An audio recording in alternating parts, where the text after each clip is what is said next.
Ini pernyataan Patris Allegro, klerus Katolik. Oke, saudara-saudari, selamat pagi. Ada yang bertanya tentang saksi-saksi Yehova. Ya, intinya saksi Yehova itu Protestan.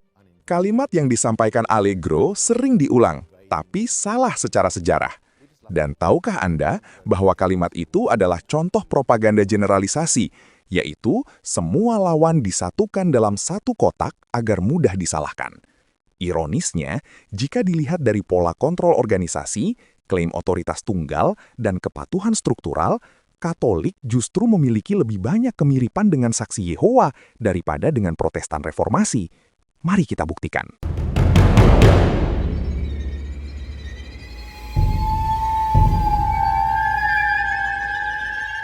Apa yang kita dengar dari Patris Allegro di awal, yaitu intinya saksi Yehova itu Protestan.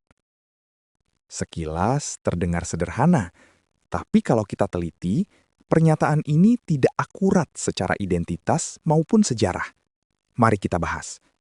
Pertama, perlu dipahami bahwa saksi Yehova dikenal sebagai kelompok kultus berkedok agama Kristen, sehingga bukan bagian dari Protestan Reformasi Lutheran atau Calvinis. Karena itu, saksi Yehova tidak pernah mengaku sebagai Protestan. Sebagai buktinya, mari kita lihat pengakuan saksi Yehova dari situs resmi mereka sendiri yang mengatakan, apakah saksi-saksi Yehova itu Protestan? Tidak. Saksi-saksi Yehova memang Kristen, tapi kami bukan Protestan. Mengapa? Agama Protestan digambarkan sebagai gerakan keagamaan yang menentang agama Katolik Roma. Meskipun saksi-saksi Yehova tidak setuju dengan ajaran gereja Katolik, kami tidak menganggap diri kami Protestan. Dan demikian juga gereja Mormon, yang juga dikategorikan sebuah kultus oleh para ahli kultus, mengaku di situs resmi mereka berikut ini. Gereja Yesus Kristus dari orang-orang suci zaman akhir adalah pemulihan dari kekristenan Perjanjian Baru, sebagaimana yang diajarkan oleh Yesus dan para rasulnya. Itu bukan Protestan, Injili, Katolik, atau Ortodoks. Dan tentunya kita bertanya-tanya, mengapa saksi Yehova dan Mormon tidak mengaku diri mereka sebagai bagian dari Protestan? Nah, kita masuk ke poin kedua, yaitu semua kelompok kultus punya pola pikir hitam putih dan mentalitas kita versus mereka. Ini kata Stephen Hassan dalam bukunya Combating Cult Mind Control. Realitas adalah hitam putih, baik versus jahat. Bahkan, ajaran kultus yang paling rumit sekalipun, pada akhirnya akan menyederhanakan kenyataan menjadi dua kutub saja. Hitam lawan putih, baik lawan jahat, dunia roh lawan dunia fisik. Kami lawan mereka. Tidak ada ruang untuk perbedaan pendapat. Ajaran kultus itu tidak mengizinkan kelompok luar dianggap benar, baik, ilahi, atau nyata. Karena itu akan mengancam monopoli kebenaran milik kultus tersebut. Tidak ada ruang untuk penafsiran atau penyimpangan. Apa yang disampaikan oleh Hassan pada intinya adalah grup kultus mengindoktrinasi pola pikir sederhana kepada anggotanya, di mana dunia ini hanya dibagi dalam dua kategori warna ekstrim, yaitu hitam dan putih, baik dan jahat, serta suci dan najis. Dan hanya di dalam grup kultus adalah benar, baik, dan suci, sedangkan di luar grup kultus dinilai salah, buruk, dan najis. Dan mengenai pola pikir hitam dan putih ini telah dibahas di video nomor 319. Dan sekali lagi, perhatikan apa yang dikatakan Hassan, yaitu ajaran itu tidak mengizinkan kelompok luar dianggap benar, baik, ilahi, atau nyata, karena itu akan mengancam monopoli kebenaran milik kultus tersebut.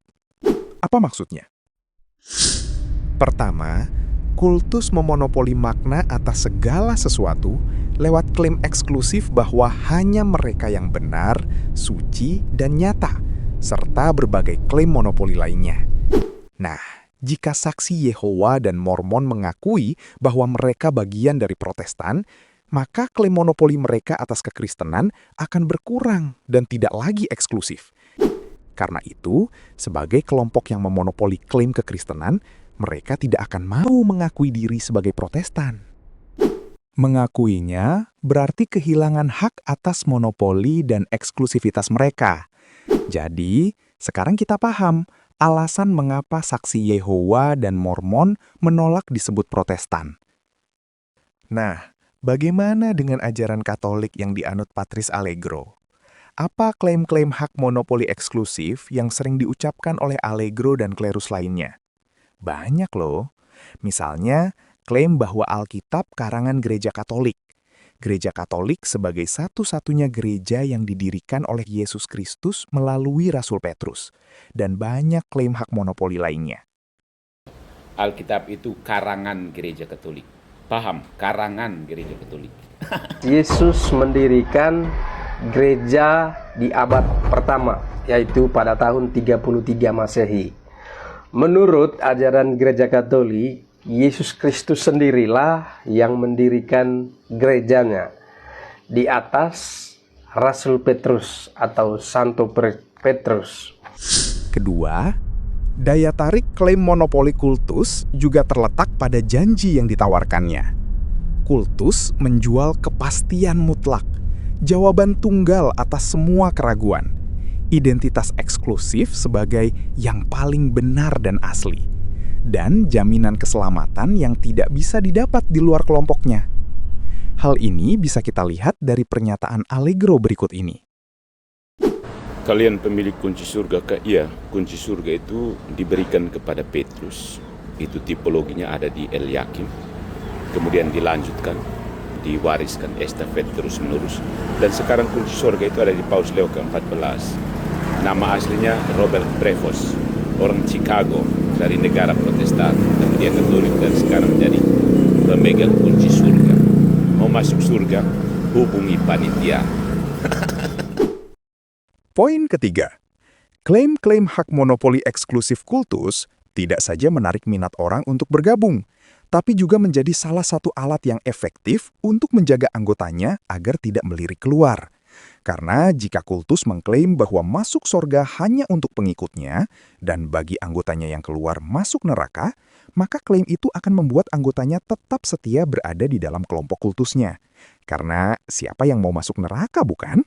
Salve Romo harus ingat Tuhan Yesus berkata, siapa yang percaya padaku akan bersama Bapakku di surga. Siapa yang percaya padaku pasti masuk ke dalam gereja Katolik. Yang tidak percaya padaku dan percaya pada tafsiran pribadi orang-orang yang tidak jelas, Luther dan kawan-kawan, ya belum bisa bersama Bapakku di surga. Poin ketiga. Nah, untuk membentuk pola pikir hitam putih dan mentalitas kita versus mereka dengan mudah, menurut situs resmi Stephen Hassan, kultus memanfaatkan secara luas informasi dan propaganda buatan mereka sendiri. Salah satu strategi propaganda yang efektif adalah teknik generalisasi, yaitu menyatukan semua pihak yang dianggap lawan ke dalam satu label. Misalnya, Saksi Yehova melabel semua kelompok Kristen lain, baik Katolik, berbagai denominasi Protestan, Ortodoks, maupun kelompok Kristen lainnya dengan satu istilah, susunan Kristen. Di dalam kutipan dari situs resmi Saksi Yehova berikut ini. Mengenai organisasi-organisasi agama yang terbagi-bagi itu yang membentuk susunan Kristen. Sedangkan bagi dirinya sendiri, mereka melabelnya sebagai organisasi Yehova atau umat Yehova. Nah, di dalam kutipan yang sama, terlihat pola pikir ekstrim dikotomi hitam-putih, yaitu membedakan secara tajam antara organisasi Yehova sebagai pihak yang benar dan organisasi yang dikaitkan dengan setan atau jahat yang dianggap mengendalikan susunan Kristen di sisi lain. Nah, berbeda dengan Saksi Yehova yang mengeneralisasi semua kelompok Kristen ke dalam label susunan Kristen, Patris Allegro mengeneralisasi seluruh kelompok Kristen ke dalam kategori Protestan atau komunitas gerejawi. Mari kita dengar seorang Romo mengajarkan generalisasi kepada semua kelompok Kristen menjadi Protestan dan dikotomi Katolik versus Protestan, di mana yang asli adalah Katolik. Berikut ini. Ada teman orang Kristen bilang tidak ada api pencucian. semua orang itu masuk surga. Pertama saya buat koreksi dulu. Jangan bilang Kristen tapi bilanglah Protestan. Sebab we are Christian. Ini penting disadari. We are Christian. Bahkan Kristen yang asli adalah Katolik. Kristen yang awal mula nyambung kepada para rasul adalah Katolik. Jadi bilanglah Protestan dan Katolik. Karena kita Kristen loh. Oke, itu. Poin keempat. Nah, bisakah saksi-saksi Yehova digeneralisasikan sebagai Protestan? Secara historis, teologi inti saksi-saksi Yehova lebih tepat dikaitkan dengan pola pemikiran Arianisme daripada Protestanisme Reformasi. Hal ini karena mereka menolak doktrin Tritunggal dan mengajarkan bahwa Yesus bukan Allah sejati yang setara dan kekal bersama Bapa, melainkan ciptaan pertama Tuhan. Pandangan seperti ini sangat mirip dengan ajaran Arius pada abad keempat, yang mengajarkan bahwa sang anak diciptakan dan tidak sehakikat dan Bapa. Karena itu, banyak teolog menyebut ajaran saksi Yehova sebagai Neo-Arian. Dan secara sejarah, Arianisme sendiri muncul lebih dari 1.200 tahun sebelum Reformasi Protestan. Jika Patris Allegro mau jujur, ingat ya, jika Allegro mau jujur tidak sedang berpropaganda menyesatkan, kontroversi Arianisme justru terjadi di dalam gereja Katolik kuno, dan akhirnya dikutuk dalam Konsili Nicea tahun 325. Sementara itu, Protestanisme Reformasi, baik Lutheran, Reformed, atau Calvinis, tetap menerima doktrin Tritunggal dan mengakui keilahian penuh Yesus Kristus sebagaimana dirumuskan dalam pengakuan iman Nicea. Jadi, menyebut saksi-saksi Yehova sebagai Protestan tidak tepat secara teologis maupun historis, karena mereka menolak salah satu doktrin inti yang dipegang bersama oleh Katolik, Ortodoks, dan Protestan Reformasi historis. Dengan demikian, jika ditinjau dari akar doktrinalnya, saksi-saksi Yehova jauh lebih dekat kepada warisan Arianisme dari gereja Katolik kuno daripada kepada tradisi Protestan arus utama.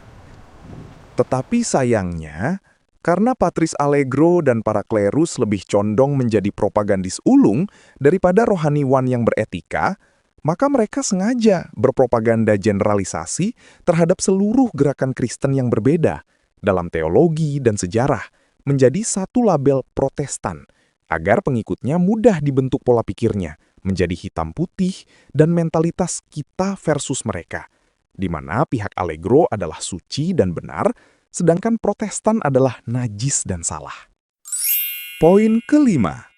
Nah, saya katakan di awal bahwa justru ajaran saksi-saksi Yehova dalam hal pola kontrol organisasi, yaitu ketaatan, klaim otoritas tunggal, dan kepatuhan struktural, lebih mirip dengan ajaran yang dianut oleh Patris Allegro, yaitu Katolikisme Romawi. Mari kita bahas sedikit ajaran saksi Yehova agar Anda memahaminya dan bandingkan dengan Katolikisme Romawi. Pertama, saksi Yehova sangat percaya bahwa satu-satunya sumber otoritas tunggal yang memberi mereka makanan atau pengajaran rohani adalah golongan hamba yang setia dan bijaksana atau badan pimpinan. Inilah sosok-sosok pemimpin tertinggi saksi-saksi Yehova, yaitu badan pimpinan atau golongan hamba setia dan bijaksana. Jika dianalogikan ke dalam Gereja Katolik Roma, Badan Pimpinan Saksi Yehova berfungsi seperti magisterium, yaitu sekelompok orang yang memiliki otoritas untuk menafsirkan Alkitab, mengarahkan, dan mengajarkan doktrin resmi Saksi Yehova. Mengapa Saksi Yehova begitu mempercayai pemimpin mereka? Bahkan sampai mempercayakan harapan akan kehidupan kekal mereka kepada arahan dari pemimpinnya. Nah, ini bagian yang menariknya. Para saksi Yehova sangat percaya kepada badan pimpinan karena yakin seyakin-yakinnya bahwa pemimpin mereka telah dipilih atau dilantik oleh Yesus Kristus sesuai dengan kitab Matius pasal 24 tentang hamba yang setia dan bijaksana. Mari kita perhatikan klaim dari salah satu badan pimpinan berikut ini. Gembala yang baik memberitahu kita di Matius pasal 24 ayat 45-47. Siapa sebenarnya budak yang setia dan bijaksana yang diangkat oleh majikannya untuk mengurus para pelayan rumahnya, untuk memberi mereka makanan pada waktu yang tepat? Bahagialah budak itu kalau saat majikannya datang, majikannya melihat dia sedang melakukan tugasnya. Sesungguhnya kukatakan, majikannya akan mengangkat dia untuk mengurus semua harta miliknya. Pada 1919, Yesus sang majikan melantik budak yang setia dan bijaksana untuk menyediakan makanan rohani. Dan nanti, dia akan mengangkat budak yang setia dan bijaksana untuk mengurus semua hartanya. Jadi apa pelajarannya? Jelas sekali, sampai sekarang, Yesus percaya penuh kepada budak yang setia.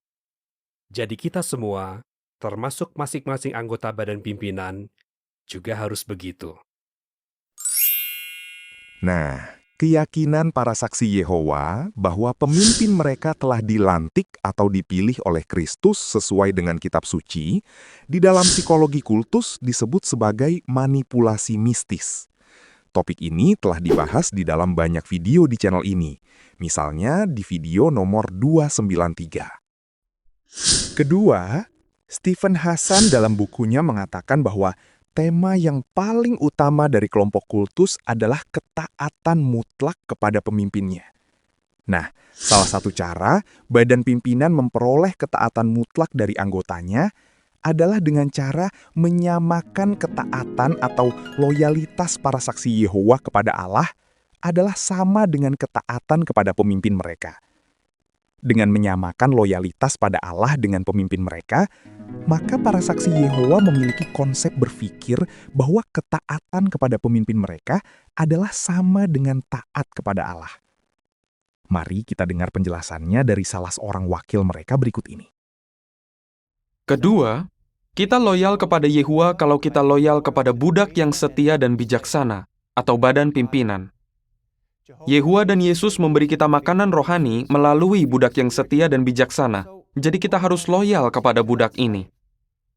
Tapi ada yang mungkin bilang, badan pimpinan kan manusia tidak sempurna. Memang benar. Manusia sempurna terakhir yang pernah hidup di bumi itu Yesus. Di bumi ini tidak ada lagi manusia atau bahkan organisasi yang sempurna. Tapi satu saudara yang berpengalaman pernah bilang, meski tidak sempurna, ini organisasi terbaik di bumi. Yesus tidak bilang budak itu sempurna, dia bilang budak itu setia dan bijaksana.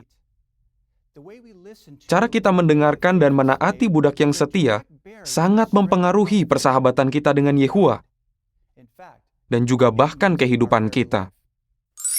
Nah, lalu bagaimana dengan pandangan Patris Allegro soal ketaatan jemaatnya? Kita merujuk pada Katekismus Gereja Katolik nomor 87.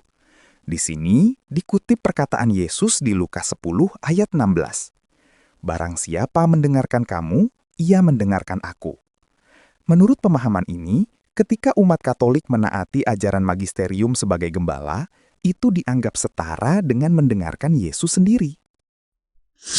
Bagaimana umat Katolik bisa mentaati dan mempercayai paus dan magisterium? Nah, umat Katolik percaya bahwa Gereja Katolik didirikan oleh Yesus melalui Rasul Petrus, dan paus di Roma adalah penerus dari Rasul Petrus, sesuai dengan Matius 16 ayat 18. Jadi, meskipun secara teologis saksi Yehova berbeda dengan Katolikisme Romawi, tetapi apakah dalam hal klaim-klaim yang diajarkan memiliki kemiripan? Nah, Anda telah menyaksikan penjelasan bagaimana para rohaniwan-rohaniwan berpropaganda generalisasi untuk membentuk pola pikir umatnya. Bagaimana pendapat Anda? Apakah ada kemiripan apa yang diajarkan saksi Yehova dengan Patris Allegro? Silahkan berikan komentar Anda.